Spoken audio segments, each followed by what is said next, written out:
There was a man from Ironbark who struck the Sydney town. He wandered over street and park and wandered up and down. He loitered here, he loitered there, till he was like the drop.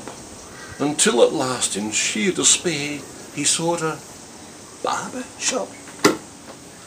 "Here, shave me beard and whiskers off. I'll be a man of mark and go and do a Sydney toff back home in Ironbark."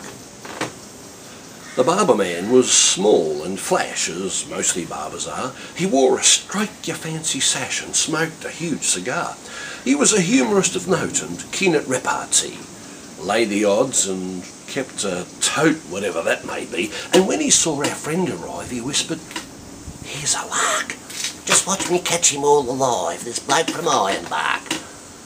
There were some gilded youths sat along the barber's wall. Their eyes were dull, their heads were flat. They had no brains at all. To them the barber passed a wink. His dexter eyed shut. "I'll make this bloomin' yokel think his bloomin' throat is cut." So, as he soaped and rubbed it in, he made a rude remark and said, "Oh, I suppose the flats are pretty green up there in Ironbark?" A grunt was all reply he got.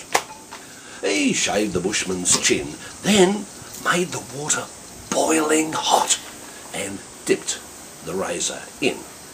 He raised his hand, his brow grew black, paused a while to gloat, then slashed the red-hot razor back across his victim's throat. Now upon the newly shaven skin it made a livid mark. No doubt it fairly took him in, the man from Ironbark, for he fetched a wild up-country yell, might wake the dead to hear, although his throat he knew full well was cut from ear to ear. He struggled gamely to his feet and faced the murdering foe. "You've done for me, you dog. I'm beat. One hit before I go. I only wish I had a knife, you blessed murdering shark. But you'll remember all your life the man from Ironbark." He lifted up his hairy paw and with one tremendous clout landed on the barber's jaw and knocked the barber out. He set to work with nail and tooth and made the place a wreck, grabbed the nearest gilded youth and tried to break his neck, but all the while his throat he held, to save the vital spark. "And murder, bloody murder," yelled the man from Ironbark.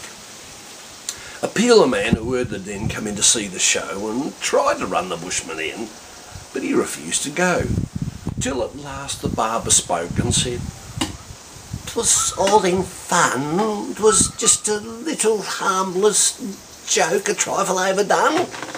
"A joke?" cried he. "By George, that's fine, a lively sort of lark.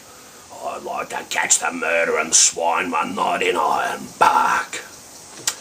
Well, now around the shearing floor the listening shearers gape as he tells the story, o'er and brags of his escape. "Them barber chaps what keeps a tote. By George, I've had enough. One tried to cut me bloomin' throat, but I'm thankful that it's tough."